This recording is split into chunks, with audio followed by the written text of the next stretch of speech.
speaker of today is Jeffrey Kuan. He did his PhD in 2015 in Harvard University under the supervision of Alexei Borodin, and then he moved for a NSF postdoc in Columbia University. And now since 2018, he's in Texas A&M, he's a professor there, and today he's gonna talk about joint moments of multi-species q-Boson. So Jeff, the floor is yours. All right, yeah, thanks for coming to my talk. I know it's online, so hopefully I can meet some of you in person. So, right, so the title of my talk is Joint Moments of Multi-Species Q-Boson.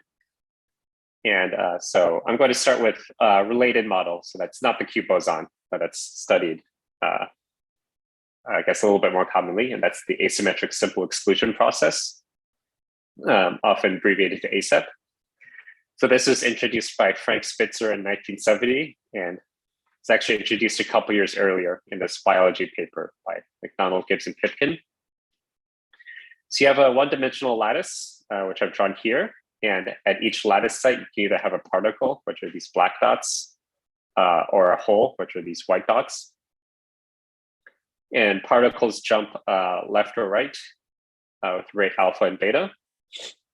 And so if the site is unoccupied, it makes the jump. And if the site is occupied, then the jump is blocked and nothing happens. So there's no jump between these two lattice sites. And you can draw a height function where this line goes down if there's a hole and it goes up if there's a particle. So that's the ASEP.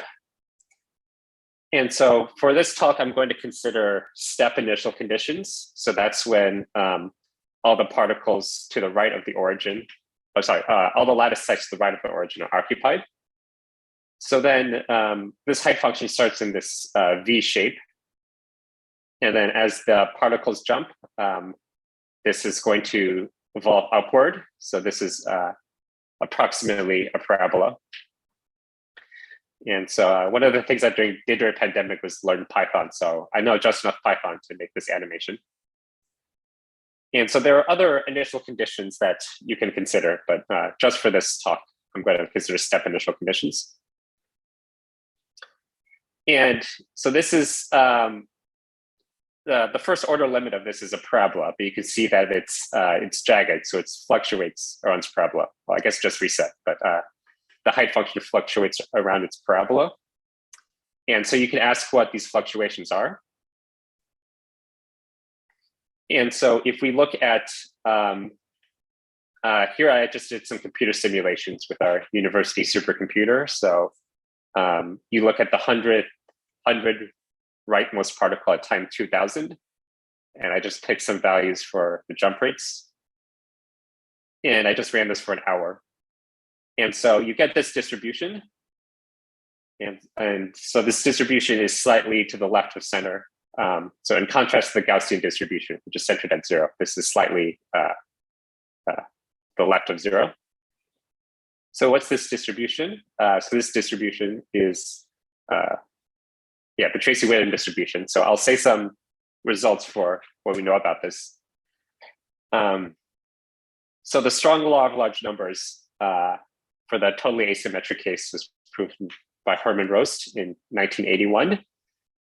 So you scale the position of the particle linearly in t, and you take m times t. So m is the initial starting location, and that converges almost surely. And then for the asymmetric case, just 4 years later, Tom Leggett proved the strong law of large numbers for ASEP. So when alpha is between 0 and 1. And then once you have the law of large numbers, you want to know how it fluctuates around it's the law of large numbers. And so in 1999, Kurt Johansson proved that the fluctuations around the deterministic limit are the Tracy-Whittem distribution. And so this was first discovered by Tracy and Whittem in the context of random matrix theory. So it's the fluctuations of the largest eigenvalue of the GUE random matrix. So this used determinantal formulas. And then 9 years later, Tracy and Whittem showed convergence to Tracy-Widom distribution for the asymmetric case.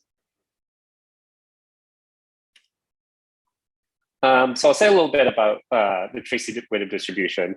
So it was kind of, well, there was a result before this by Deft-Johansen for random permutations, longest increasing subsequences, where it is surprising that this distribution came up.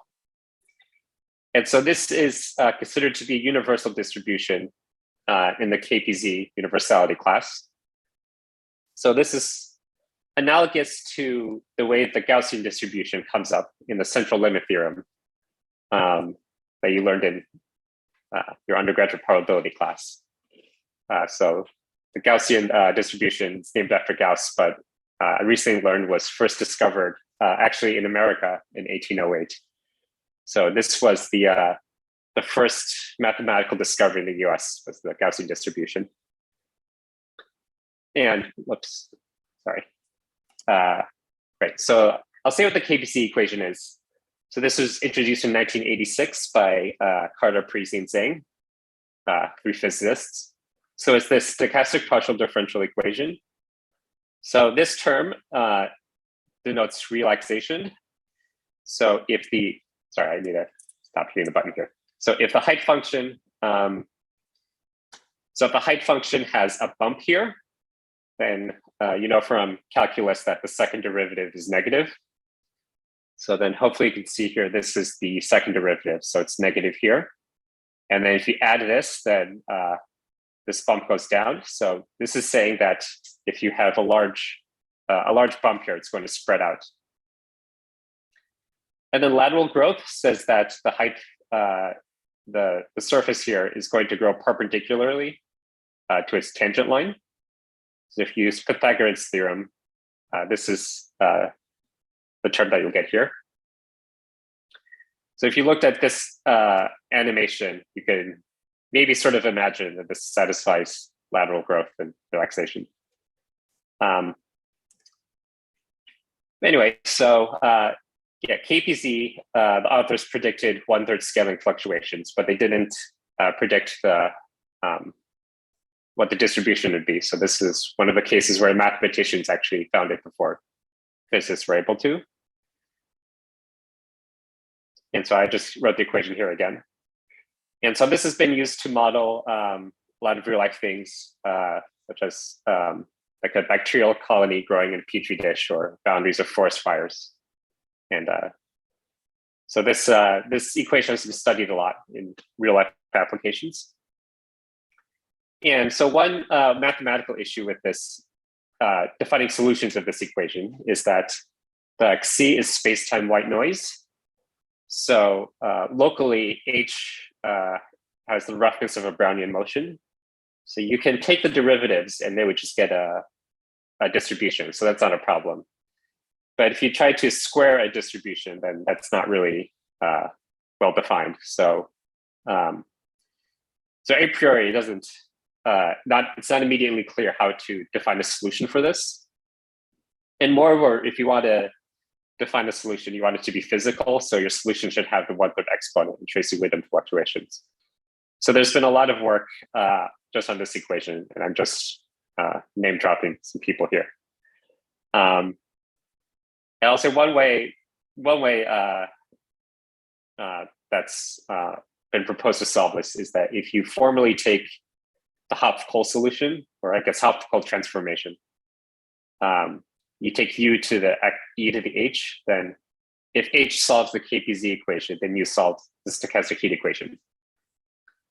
And that equation, we know how to define solutions for. Okay, so so far I was just talking about single point fluctuations. And then the next natural question is what are the fluctuations at multiple points?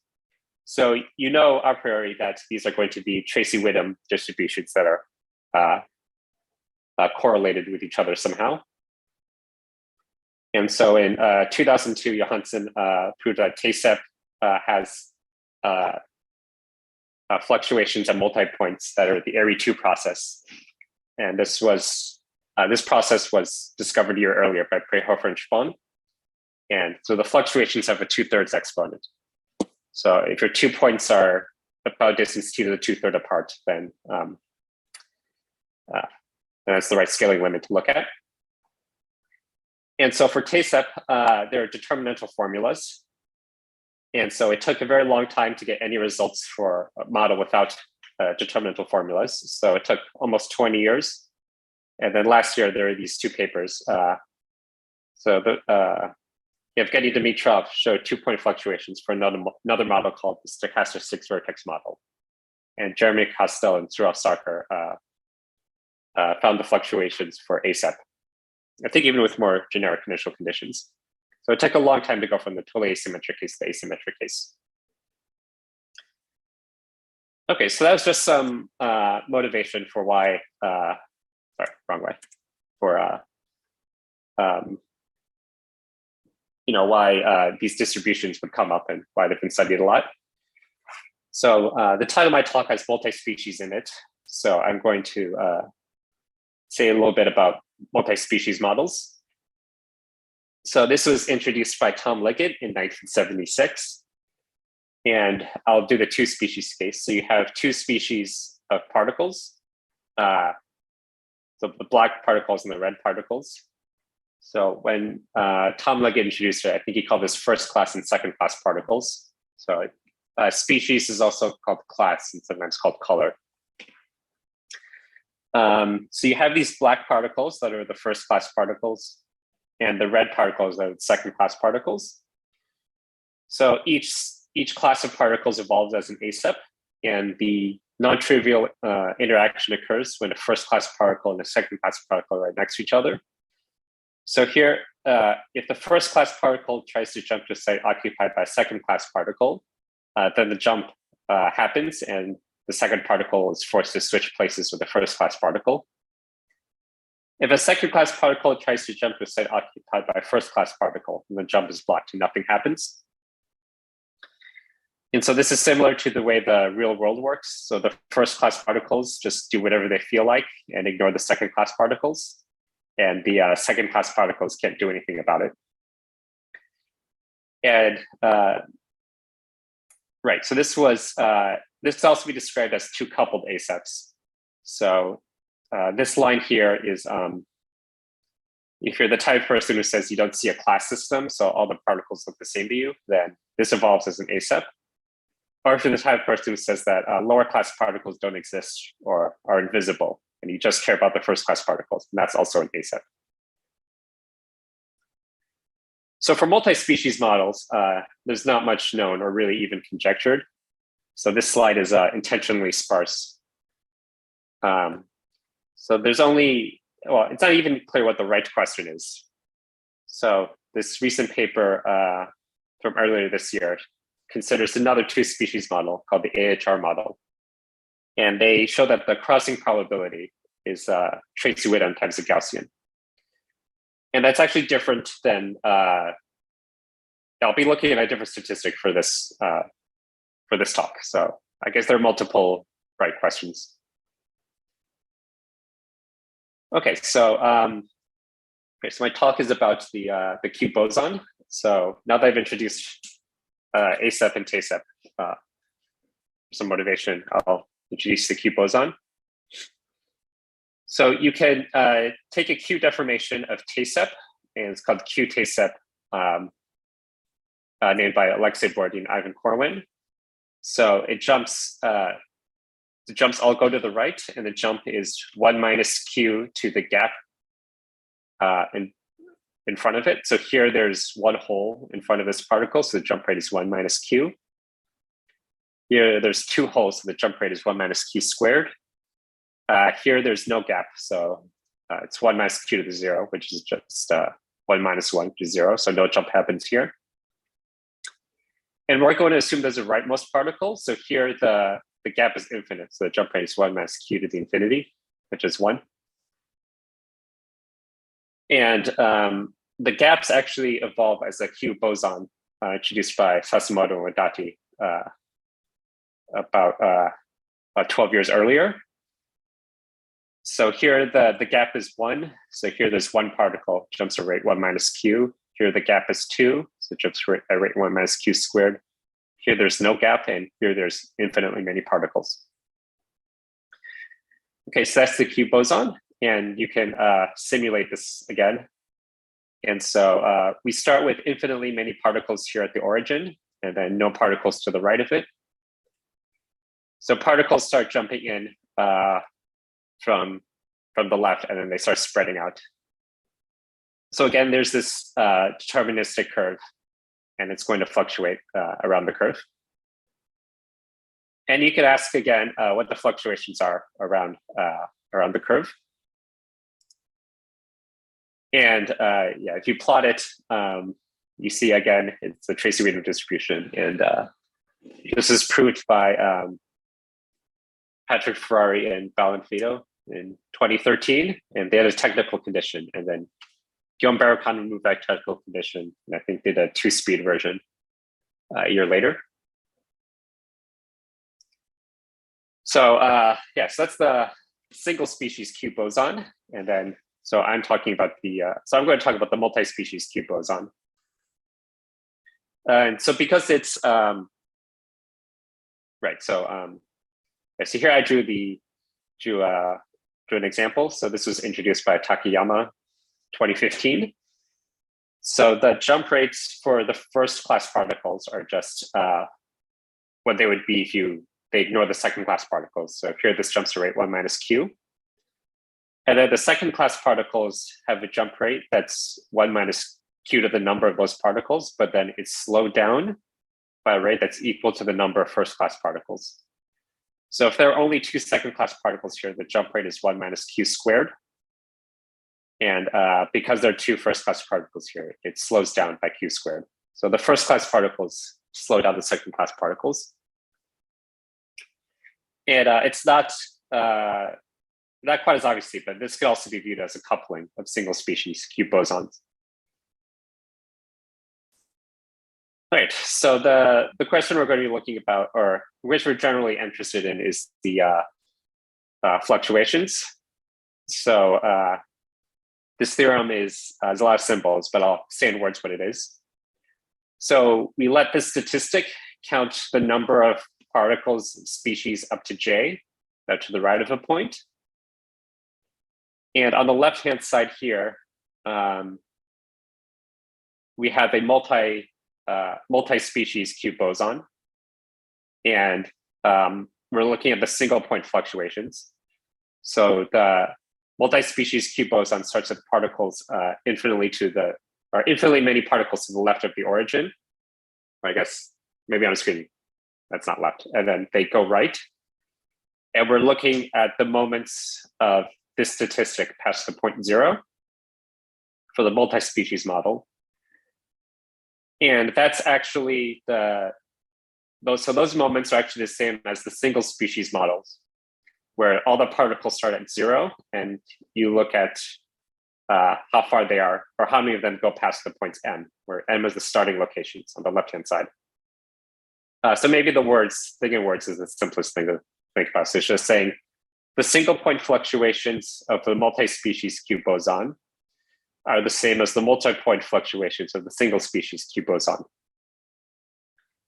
And based on the known results for ASEP, we expect that these multi-point fluctuations are the ARE2 process. But that, of course, is, I shouldn't say of course, but that's not known at this point. So this theorem reduces the calculations of asymptotics or single point fluctuations of the multi-point species models to the single species model.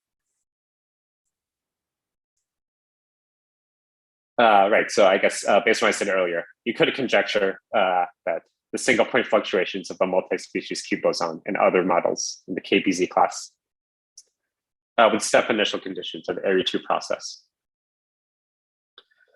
And so similar looking results are proved, slightly bigger generality for stochastic vertex models in the quadrant.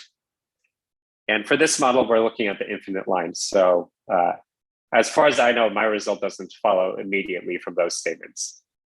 I don't have a proof that they're distinct statements. I just, as far as I know, they're distinct. but they at least look related. So yeah, the rest of my talk is just outlining this proof. So there are basically 3 steps. So the first step is you use Markup duality to reduce calculations of the nth q moments to the n particle system. So the nth q moments of the statistic n can be calculated in n particle system. And then once you have the n particle system, you need to be able to say something up to the n particle system. So we're going to write the Green's function for the n particle system. So that's this section here. And then lastly, once you have this Green's function, you need to be able to symmetrize it somehow in order to get something that's nicer to analyze.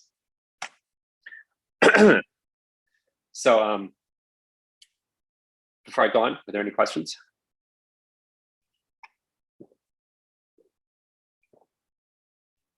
No. Okay. All right. So first I'll talk about Markup duality. So I'll give the definition for Markup duality. So you have 2 state spaces, eta and zeta on x and y. D is a bounded measurable function on the cross product. You have 2 processes on x and y, and they're dual to each other with respect to the function d. If so, you take the expectation of d of eta zeta. Here you fix zeta, and you let eta evolve, starting from some fixed eta. And you do the same thing on the right-hand side, but now you let eta be fixed, and now you let zeta evolve. The difference between these 2 is that here eta evolves and there zeta evolves. And on discrete state spaces, you can view the generators as x by x and y by y matrices, and the matrix D is an x by y matrix. And then duality is just this intertwining between the generators and the duality function. So here T denotes transpose. So this is the definition that I'll be using. So example of a model with duality is the symmetric exclusion process. So this actually can hold on an arbitrary graph G, so it doesn't have to be one-dimensional. And so we have a symmetric stochastic G by G matrix P. And so each particle or each site has a clock of rate 1, while clock's independent. And when the clock rings, it chooses a site to jump based on P of X, Y. And as before, it jumps if it's unoccupied. So here you can see some blue dots, might be hard to see, but along the bottom here, and then this triangle. And maybe they're just going to jump around. So duality for the symmetric process was proven by Spitzer in 1970, and also by Schutz and Sandow in 94 with algebraic methods. So I'll just use some notation. So eta of x, eta t of x is the number of particles at the lattice site x at time t. So this is particle variables. And then at is occupation variables. So those are the lattice sites that are occupied. So here on the left-hand side, we look at the probability that there's a particle in eta every time there's a particle in A. And here eta evolves. And here it's the same thing, but instead A evolves. So one of the reasons this is useful is that the process eta can have infinitely many particles, whereas AT, you can take that finitely many particles. So your original process had, could have infinitely many particles, but if you want to calculate this probability, you just need to look at the finite particle system. So just some applications. If you can analyze the one particle system, you can show hydrodynamics. So as far as I know, according to Tom Liggett's book, this was first pointed out by Ted Harris in 1976. And so that was like 45 years ago. So yeah, 45 years ago. So I'll say some more recent results. So you can also look at a a random environment. You can show hydrodynamics for a random environment, or sorry, for a symmetric random walk on a random environment. ASEP on the semi-infinite lattice with open boundaries, or to a d-dimensional open symmetric exclusion process. And if you, so I guess the next step is the two-particle system. So you can use this to show that the ASEP or ASEP Q, or yeah, the ASEP itself converges to the Kbc equation. You can also use it to prove a second-order Boltzmann-Gibbs principle. So this was introduced in this paper from 2014, and this paper had another proof. And so I think this was, as far as I know, this was pointed out by Ayala, Carinci, and Radig in 2017. And then depending on the system, if you have exact formulas for the entire finite particle system, you can use it to find asymptotics. So I guess if you're a probabilist at large, most models you look at won't have exact formulas for the finite particle system. But even just doing 1 and 2 particles already gets you quite a bit of information. So that was duality for the symmetric model. So natural question is how to find duality for the asymmetric model. So when I was talking to Tom Liggett a few years ago, well, I guess he recently passed away, but he told me that he and some co-authors tried to find duality for the ASEP in the 80s and weren't able to get it. And it wasn't until 1995 that Günther Schütz in this paper using algebraic methods, I'll say in a bit, to find the duality function. So this has to be on a one-dimensional lattice, so it can either be closed or on the infinite line. And the duality function is only non-zero if there's a particle in eta for every particle in A. And for each particle in A, you count the number of particles to the right of that particle in eta. So here, there are 3 particles to the right of here. So this counts 3. And then you have to add 2x. And if you take q equals to 1, then you just get the simple case of Spitzer's result. So this, in a sense, generalizes Spitzer's result for the simple exclusion process. So now I'm going to say well, I guess more generally, how these dualities can be found algebraically. So first, we look at the state space. So we associate to each particle a basis vector of C2. So a particle is 1, 0, and a whole is 0, 1. So we can associate to each particle configuration a basis vector of this tensor product representations. So this has dimension 2 to the L, and there are 2 to the L possible configurations. There are L lattice sites. And here's just an example. And then we're going to have an algebra acting on this. So yeah, the 2-dimensional representation C2 is it's a representation of SL2. So these are 2x2 matrices with trace 0. And this has a basis traditionally denoted E, F, and H. So E is often called the creation operator because it takes a whole and turns into a particle. And F is an annihilation operator, turns a particle into a whole. And H tells you what particle or non-particle is there. So that was just SL2 on C2. So if you have multiple lattice sites, so I guess this should be C2 to the tensor L rather than C2 tensor C2.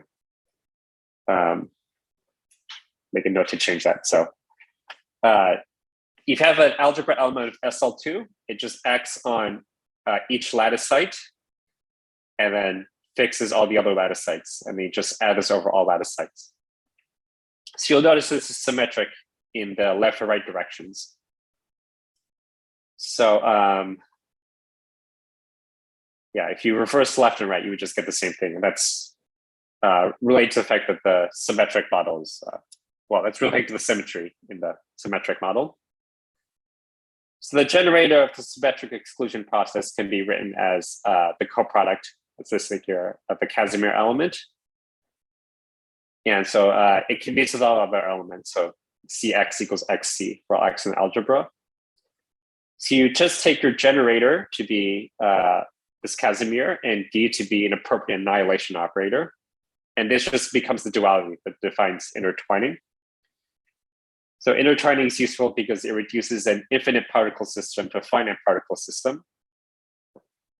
And if you just choose your annihilation operator, you start with your infinite particle system and you annihilate down to finitely many particles. And I should say, since L is symmetric, L is just equal to L transpose here. Okay, so what about the asymmetric case? So yeah, one of the reasons that I guess Tom Liggett wasn't able to get the duality was that the algebraic machinery hadn't been developed yet. So this was introduced by Drinfeld and Jimbo in the mid-'80s. So you have this Q, and basically everything is the same except the coproduct. Now has this term that depends on Q. And so notice this is no longer symmetric. So if you switch left and right directions, you're not going to get the same thing. And then so the same argument goes through. You can again check that ASEP, the generator can be written as the coproduct of a Casimir element. And again, you pick some appropriate annihilation operator here. So the generator is no longer symmetric now, but time reversibility, by time reversibility, you have the detailed balance equation. So it's conjugate to its transpose. So if you just plug detailed balance into this algebraic commutation, then you just get duality. Okay, so this was generalized at a great bit of generality by Krinchi Jordana, Riedick Sasimoto. So they generalized it to the case where you look at the m+1 dimensional representation of SL2. So then m particles can occupy a site. So if m is 1, it's just usual ASEP. And the asymmetry parameter is q to the m. So they call this process ASEP qj, and j is half of m. And that's just, like in physics notation, it's called the spin j representation. And they prove that it satisfies the duality, which satisfies the Schutz ASEP duality. So then if you, right, so here it was SL2. So if you replace this with a rank n Lie algebra, so like SLN, I guess SLN plus 1, you can generalize this to a duality for the n species ASEP qj. So I'll just state this for the n species ASEP case. So ASEP I is the location of the ith species particles, and eta of x is the species of the particle there. So what we have here is a product of Schutz duality functions, one for each species. And the statistic counts the number of particles of species up to I. Excuse me. So yeah, this came out about a month before Blitzky and Schutz had the same result for ASEP. And then a year before that, the same thing happened with n equals 2. So yeah, what does that have to do with the q-Boson? So if you apply something called charge parity symmetry to the ASEP qj, and then you take j going to infinity. So recall that the asymmetry parameter is q to the m. So if you take m going to infinity, then you get a totally asymmetric model. That's actually just exactly the multi-species q-Boson. And what you get is a duality with respect to this function. So now the particles jump in different directions. And so now you no longer have the indicator and you no longer have the 2x. So this is a multi-species version of a duality that appeared before in ASEP. And you could also view this as a discrete version of the Hopf-Kohl transformation.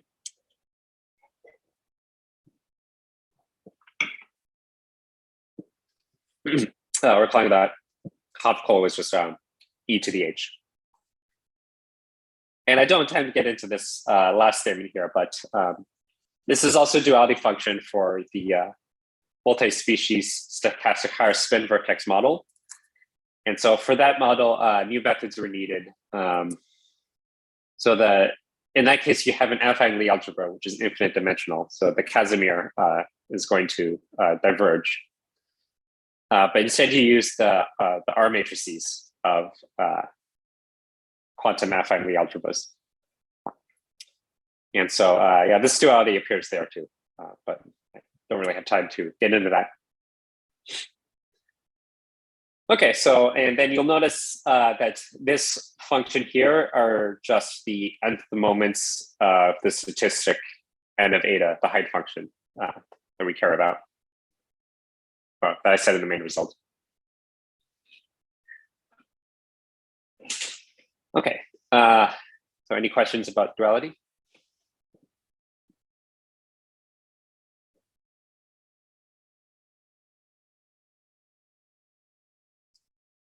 Okay, so so once you have duality and you reduce it to an n particle system, you still need some way to analyze the n particle system. So I'll say what these formulas look like for ASEP before I say what they look like for q-Boson. So using this method called the beta ansatz, Tracy and Whittam, right, this is for ASEP, yeah. So I wrote ASEP here. They wrote this formula for the transition probabilities of ASEP starting at y and ending at x. So you have a sum over permutations, and each term is a product over this term S over inversions. So this is sometimes called the scattering matrix. And then, so I guess I used alpha and beta before. So that should be alpha and beta. I should change that. So yeah, if you take alpha going to 1, you get the totally asymmetric case, and then the sum of our permutations becomes the determinant. So you recover Schütz's formula for TASEP. But general ASEP is not going to have determinantal formulas. And then the formula for the q-Boson is similar. So again, you have a sum over permutations, and each term of the sum is a product over the scattering term, which is a product over inversions. And here you have this prefactor wx. So this is related to the number of particles at the site x. And this occurs because for the q-Boson, you have more than one particle at a site. So, right, so we're gonna see how to generalize this to multi-species q-Boson. So this uses a little bit of combinatorial tools. So if you look at the multi-species q-Boson, there are two natural symmetries. So you can either permute the particles at a single lattice site. So here, for example, there's the 3, a 3, and a 5. So if you switch these around, you're going to get the same particle configuration. Or you could switch particles of the same species at different sites. So if you switch this 2 on the right and this 2 in the middle, you get the same thing. So here we have S3, S2, S2, S1, because there's 3 particles here, 2 here, 2 here, and 1 there. Here it's S1, S2, S2, S2, S1. That's because there's 1 first class particle here, 2 second class, 2 third class, and so on. So we have these 2 group actions on the state space. And then it turns out that each particle configuration can be viewed as an element of a double coset. So H prime and H are the 2 actions I mentioned in the previous slide. And we just picked sigma to be the fewest coset, the coset representative with the fewest inversions. So here, for example, this is 2, 1, 4, 6, 7, 2, 1, 4, 6, 7, 3, 5, 8. So first class particle is second farthest from the right, one second class particle is farthest to the right, the next second class particle is fourth farthest to the right, and so on. So this means you can write each particle configuration uniquely in terms of its locations and then this permutation.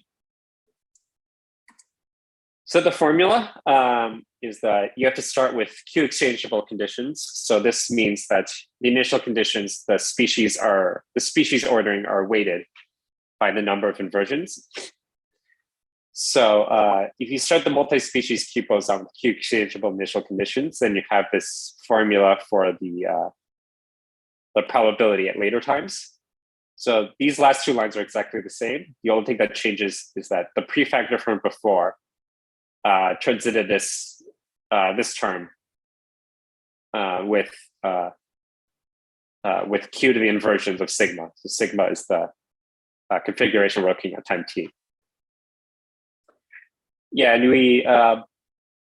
you basically just show that q exchangeability is preserved under the dynamics, and then you turn the factor wx into this factor here. Okay, and then since I mentioned ASEP, I should say you could do something similar with ASEP. So you start ASEP with initial q-exchangeable initial conditions, and you get a similar formula. And again, you have the prefactor here. Okay, so we have this formula for transition probabilities. And so you notice this is a sum over permutations, which in general is not going to work well under asymptotics, especially as m goes to infinity, then you'll have n factorial terms. So what we need is a symmetrization identity. So Tracy and Whittam in 2007 found this miraculous symmetrization identity. So this miraculous is their word, not my word, but they describe it as miraculous. So we had this term as a sum of our permutations. And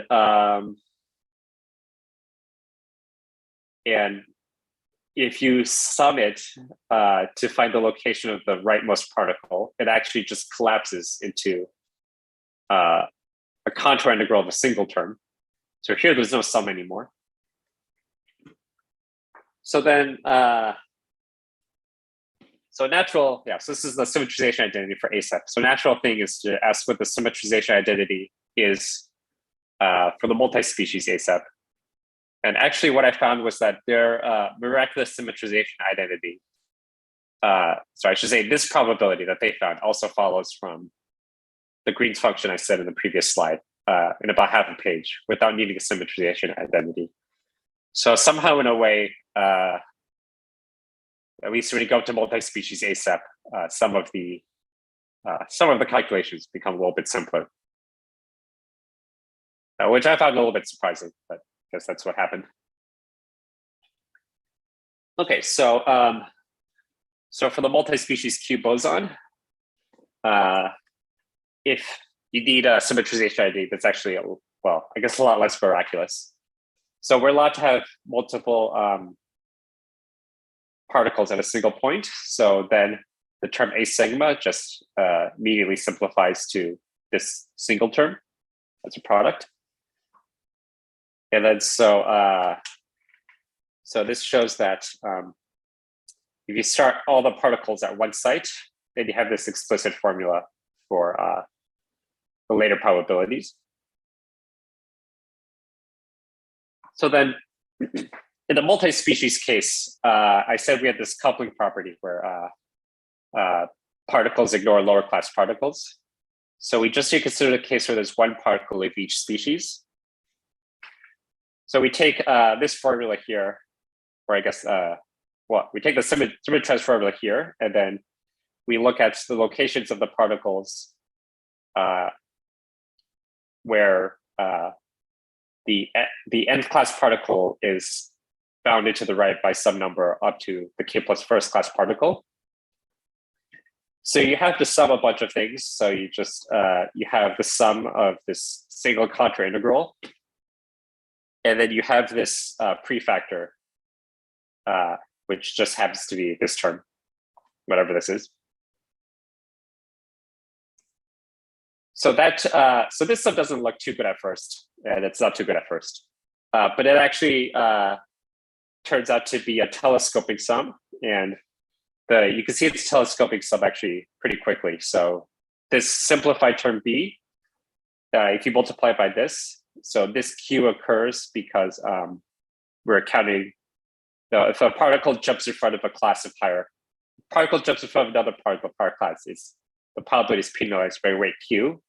That's Q versus, that's where this Q comes up. So this factors out this way, and that makes the integral anti-symmetric, or the integrand anti-symmetric, I should say. And so then when you take the sum, most of the terms all cancel. And then once you make the simplification, the only pole you have is that Wn equals 0. And then this reduces it to an n-1 fold contour integral.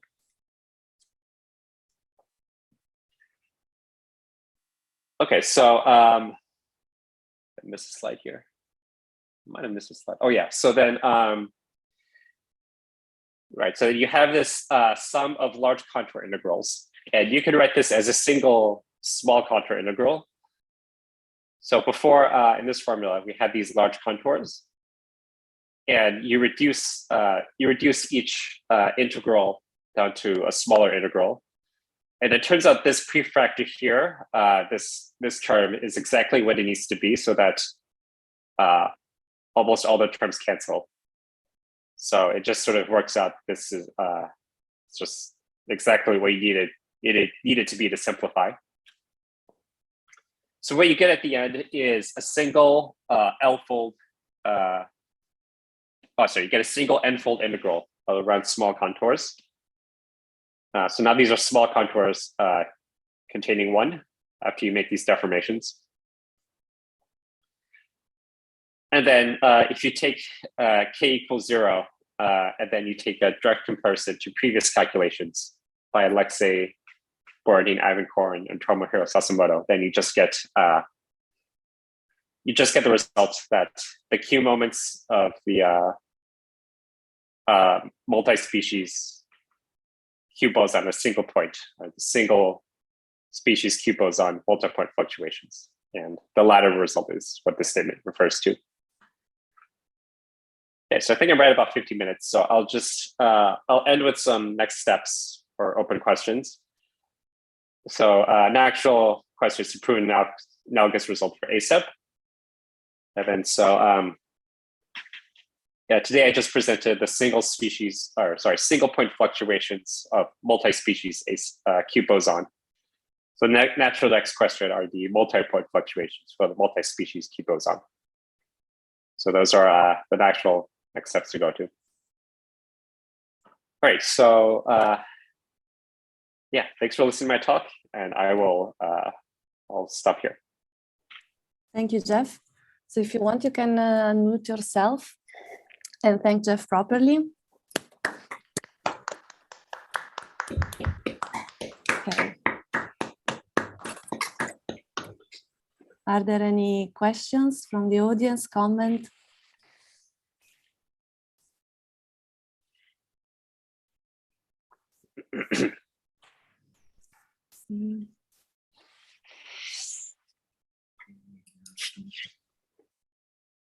Jeff, in the multi-species q-Boson, or in general multi-species q-ASEP, does it make sense to consider the limit that goes to infinity of the lower class particle?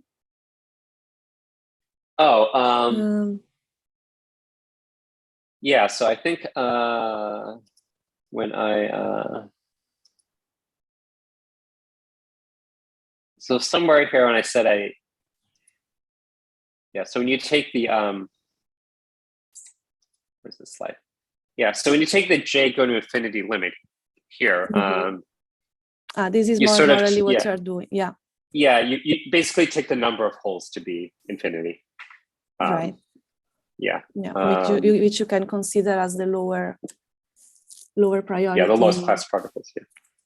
I see. Yeah, and well, yeah, you could take the number of first-class particles to go to infinity too. It's just that with the jump rates, right.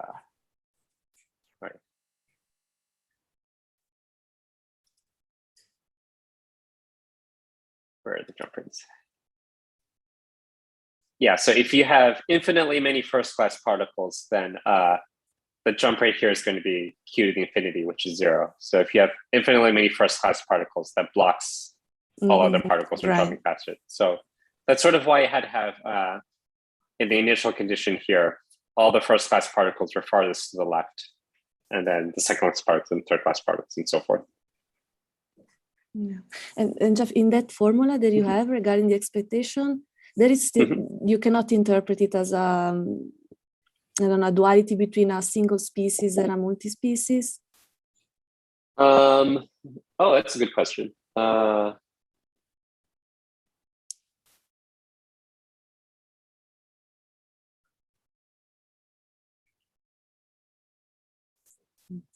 Yeah, well, I think,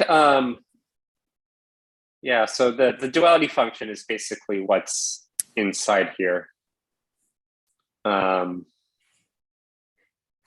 Yeah, so I think in this thing I wrote here, you can interpret this as like sort of as a consequence of the duality or an application of the duality. For the more general case that's considered in the end, I'm not as sure how far duality could take you. Right, and the issue is that in this formula that I wrote over here, you needed Q exchangeable initial conditions. And so if it's not Q exchangeable, then this formula isn't nearly as nice anymore. Okay, I see.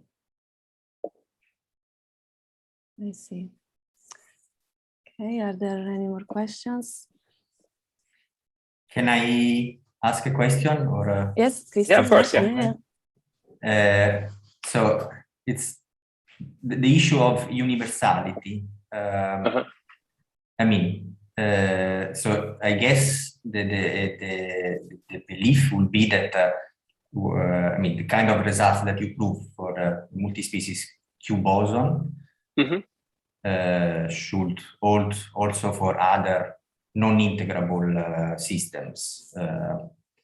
So, like for instance, for the first, I guess this is what we all believe, no? And then, for instance, for the multi-species ASEP QJ, yeah, could one think of setting up some sort of approximate dualities for large spin value J, so that to imitate a bit the analysis? I mean, in the spirit of what Presutti and De Masi did years ago for the weakly asymmetric system that is right compared to the symmetric one. Yeah, so function in 1/J. Yeah.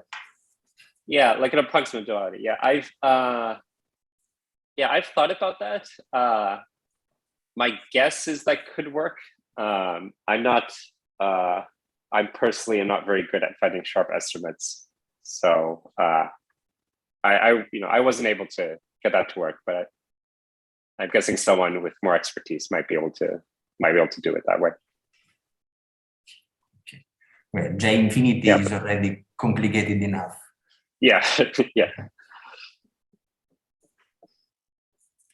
Okay. Are there any more questions? Comment? Okay, maybe not. So let's thank Jeff again. Thank you, Jeff. Very nice talk. And we will update next Wednesday with Stefan Grosicki, and will be the last before the winter vacation. Okay, thank you, everyone. Yeah, thanks for the invitation. Thanks, Jeff. Bye. Bye, Christian. Bye, Gioia.